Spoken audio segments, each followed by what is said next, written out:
Hello दोस्तों, तो आज हम मॉडर्न इंडिया में हिस्ट्री पढ़ेंगे।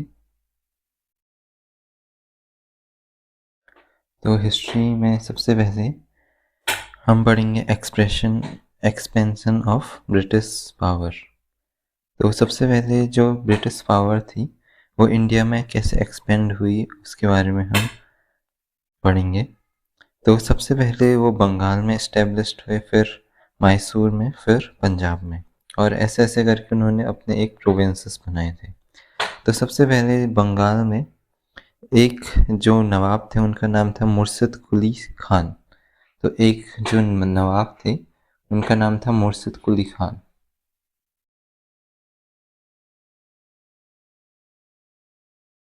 तो मुर्शिद कुली खान ने क्या करा था कि वो बंगाल के नवाब बन गए थे, और उनको जो मुगल्स हैं, जैसे जो मुगल एम्परर है फारूक सियार, तो उन्होंने जो बंगाल का उन्हें एक ओनरशिप दे दी थी। तो वहाँ के वो नवाब बन गए थे। तो इनको ओनरशिप किसने दी थी?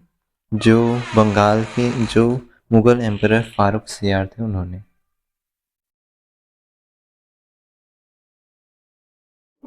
तो फारूक सियार ने इन्हें क्या दी थी? वहाँ की एक ओनरशिप दे दी थी, ग्रांट दे दिया था। और जो गवर्नमेंटरशिप है ऑफ उड़ीसा वो उन्हें दे दी गई थी। तो उड़ीसा की गवर्नरशिप इन्हें दे दी गई थी, और बंगाल के इन्हें सूबेदार बना दिया गया था। तो बंगाल का इन्हें क्या बना दिया था? सूबेदार। तो इन्होंने एक सिटी फाउंड करी बंगाल के ढाका में। बंगाल की कैपिटल जो है उन्होंने ट्रांसफ़र कर दी ढाका से मुर्शिदाबाद। तो इन्होंने जो ढाका है उससे मुर्शिदाबाद कैपिटल ट्रांसफ़र कर दी।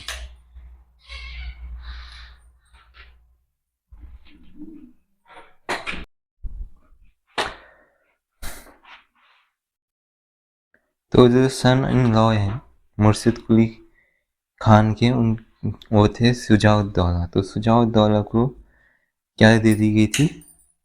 गवर्नमेंटशिप दे दी गई थी मुगल एम्परर के द्वारा, जो मोहम्मद शाह रंगीला थे उनके द्वारा। तो फिर उसके बाद कौन बने?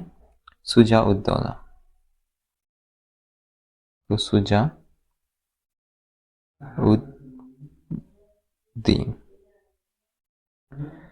फिर उसके बाद इन्होंने क्या करा था कि ये क्या थे? मुर्शिद कुली खान से कैसे रिलेटेड थे कि ये क्या थे? सन इन लॉ थे, सन इन लॉ। और इनको गवर्नरशिप दे दी गई थी बाय, इनको किसने दी थी? फारूक सियार ने। लेकिन इसको किसने दी थी? मोहम्मद शाह रंगीला। इनको जो गवर्नरशिप दे दी गई थी, तो जो इनके सन थे वो, इनका नाम था सरफराज खान। तो सरफराज खान जो है वो इनके सन थे, और was murdered by the Ali वर्दी खान दी डिप्टी गवर्नर ऑफ बंगाल। तो जो डिप्टी गवर्नर ऑफ बंगाल थे 1940 में, उनके इनकी हत्या कर दी गई थी इनके सन की। तो इनके सन कौन थे? सरफराज खान। और इनकी हत्या किसने करी थी? अली वर्दी खान ने।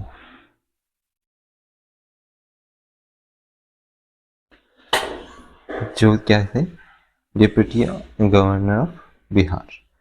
फिर उसके बाद जो अली वर्दी खान है वो बनते हैं the legalised his usurpable by receiving a फरमान from emperor Mohammad Shah Rangila after paying him 2 crore.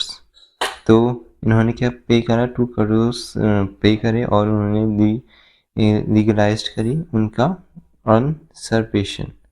तो इनको हटाया नहीं जा सकता है, इन्होंने अपने आप को परमानेंट कर दिया था। He prevented the English and French from fortifying their factories in Calcutta and Chandernagore. तो इन्होंने प्रिवेंट करा था जो फैक्ट्रीज हैं वो नहीं फोर्टिफाई कर सकते हैं कलकत्ता और चंद्रनागौर में वहाँ। अब अली वर्दी Khan was succeeded by his grandson Siraj ud-Daula. तो इनके ग्रैंडसन कौन थे? सिजा ud-Daula, Siraj जुद्दौला।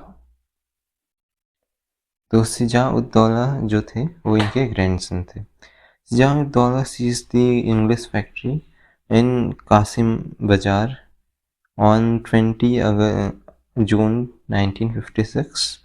Fort William surrender by but Robert Clive recovered Calcutta. तो जो सिराज उद्दौला थे उन्होंने एक इंग्लिश फैक्ट्री थी उसे सीज कर दिया था, मतलब उसके चारों ओर घेराबंदी कर दी थी। ऑन दी 20 जून 1756। तो इसके खिलाफ जो है ब्रिटिशर्स ने, जिस जो फोर्ट विलियम थे, उन्होंने इनको अरेस्ट कर दिया था और जो रॉबर्ट क्लाइव थे वो रिकवर कर दिए गए थे कलकत्ता से। तो उन्होंने रॉबर्ट क्लाइव को बंदी बना लिया था तो उनको रिकवर कर दिया गया। अब इनके और जो ब्रिटिशर्स हैं उनके बीच एक ट्रीटी साइन हुई, उसका नाम है treaty of Alinagar, where Siraj conceded practically all the demands, and the British then captured Chandur Nagar, the French settlement on March 1757। तो जो सिराज थे उन्होंने सारी जो डिमांड थी उस ब्रिटिशर्स को दे दी थी, और इसके बदले में सिराज ने जो चंद नागौर है, जो फ्रेंच सेटलमेंट है, उसको ब्रिटिश को दे दिया था। दी बैटल ऑफ प्लासी। अब ट्रीटी ऑफ चंद नागौर हुई तो सिराजुद्दौला में क्या क्या इंपॉर्टेंट है कि इन्होंने क्या कराया कि ट्रीटी ऑफ अली नगर, जिसमें जो चंद्र नागौर है वो किसके पास चली गया था? इसके पास चली गया था, ब्रिटिशर्स के पास। और जो बैटल ऑफ प्लासी है, फिर इसके बाद इन्होंने फॉट करी। तो दूसरी चीज़ इनके बारे में क्या रखनी है कि इन्होंने बैटल ऑफ प्लासी फॉट करी। बैटल ऑफ प्लासी ऑन 23 जून 1757। तो 23 जून 1757। तो अगर आपको ये जो डेट्स हैं वो याद नहीं करनी है या फिर इनको याद करने में दिक्कत आती है, तो मैं इनकी ट्रिक्स आपको अगली आने वाली वीडियोस में भी बता सकता हूँ।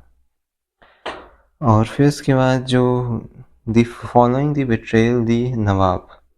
तो जब इन्होंने बिट्रे करा तो जो बैटल ऑफ प्लासी हुई, बैटल ऑफ प्लासी में जो ये थे हार गए थे सिराजुद्दौला, और इनके बाद कौन बने?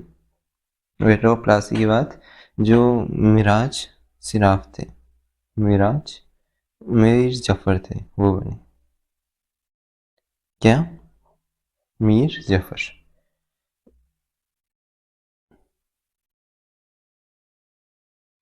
So the company granted the undisputed right to free trade in Bengal, Bihar, Odisha. It is recovered the Jamindar of 24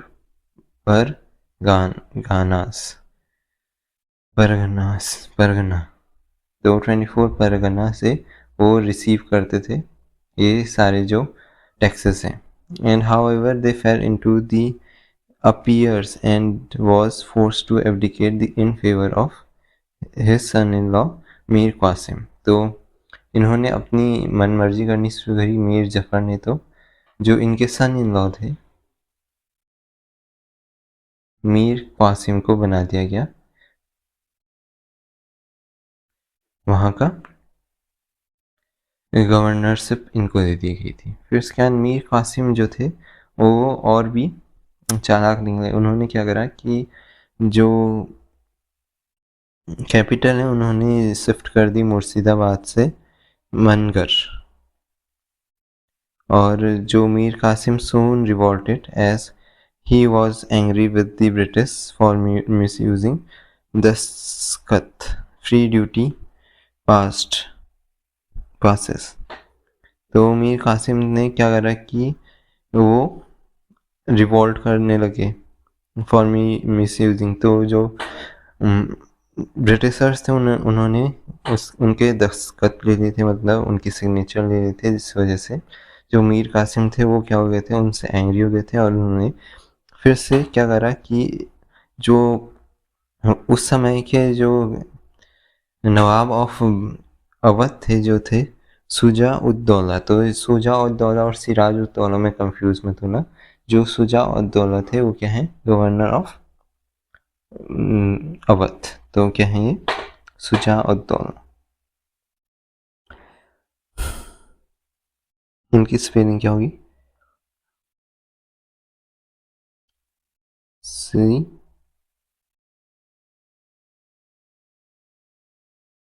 Saifu उद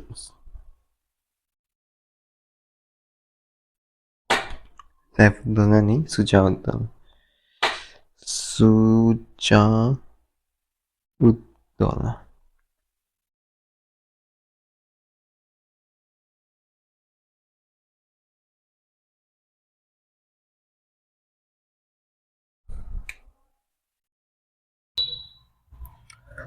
फिर उसके बाद जो इनके ग्रैंडसन थे, जो मुर्शिद कुली खान थे, उनके ग्रैंडसन थे सुजा उद्दौला।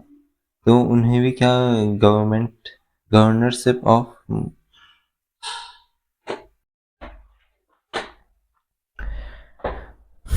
तो बैटल ऑफ बक्सर किसके बीच लड़ी गई थी, तो बैटल ऑफ बक्सर 1767 में।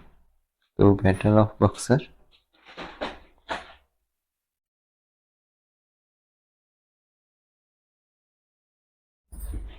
1767 में शाह आलम, सुजाउद्दौला और मीर कासिम, तो इन तीनों के ने क्या करा था, ब्रिटिशर्स के खिलाफ लड़ा था। शाह आलम सेकंड, सुजाउद्दौला और मीर कासिम। तो जो सक्सेसर ऑफ मीर, तो ये लोग फिर से हार गए थे ब्रिटिशर्स के खिलाफ।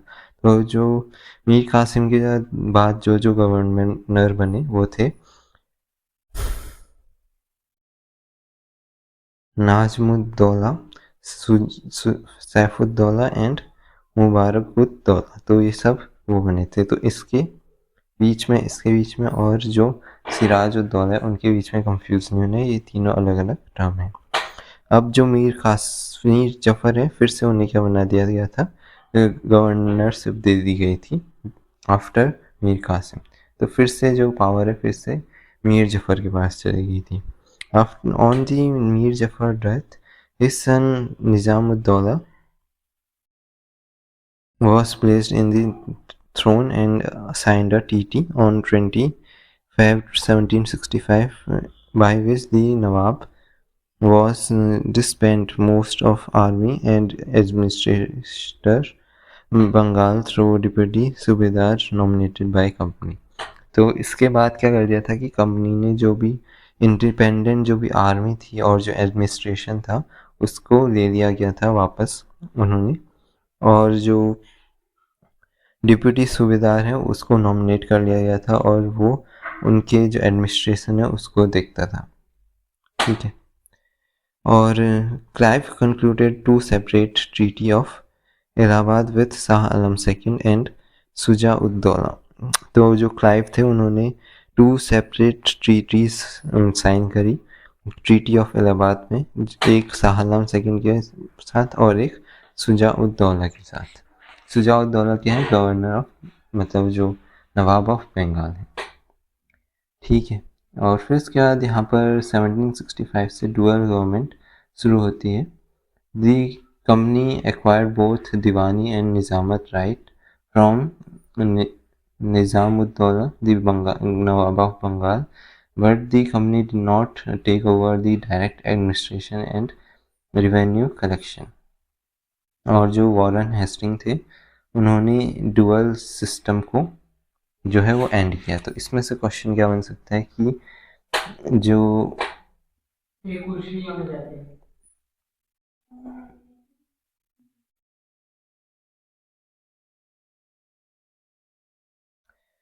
तो कंपनी ने दीवानी और निजामत सिस्टम क्या था, ठीक है।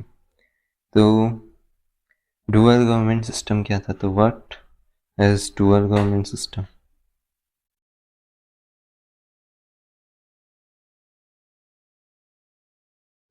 और दूसरा क्वेश्चन ये बन सकता है कि who ended is dual government system.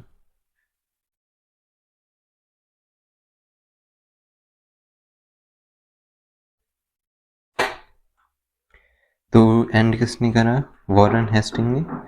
और जो व्हाट, तो डुअल गवर्नमेंट सिस्टम क्या थी, जिसमें जो दीवानी एंड निजामत राइट्स थे वो नाप से छीन दिए गए थे, और जो डायरेक्ट एडमिनिस्ट्रेशन है और जो रिवेन्यू कलेक्शन है वो नहीं छीना गया था।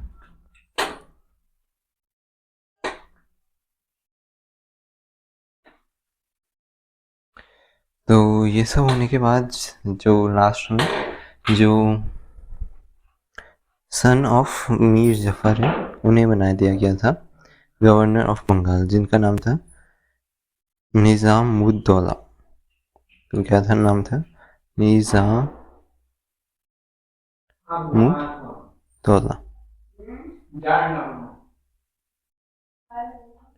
ठीक है। तो इनको क्या बना दिया था, निजामुद्दौला को क्या बना दिया था, गवर्नर ऑफ बंगाल। फिर उसके बाद निजामुद्दौला के बाद जो ब्रिटिश थे उन्होंने क्या करा था कि जो राइट्स थे दीवानी और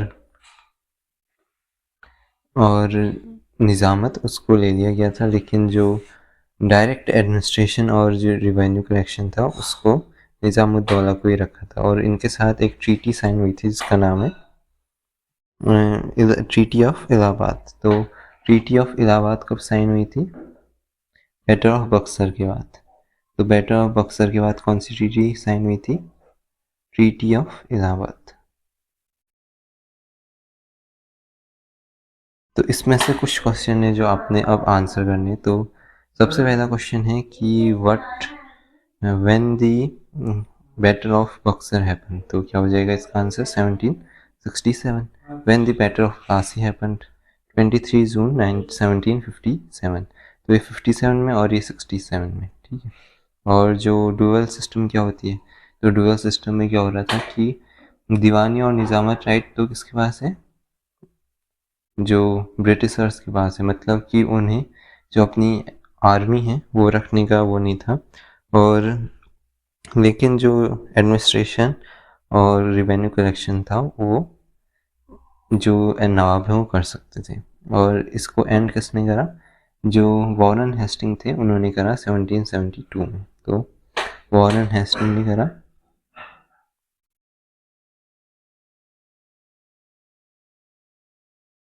1772 में।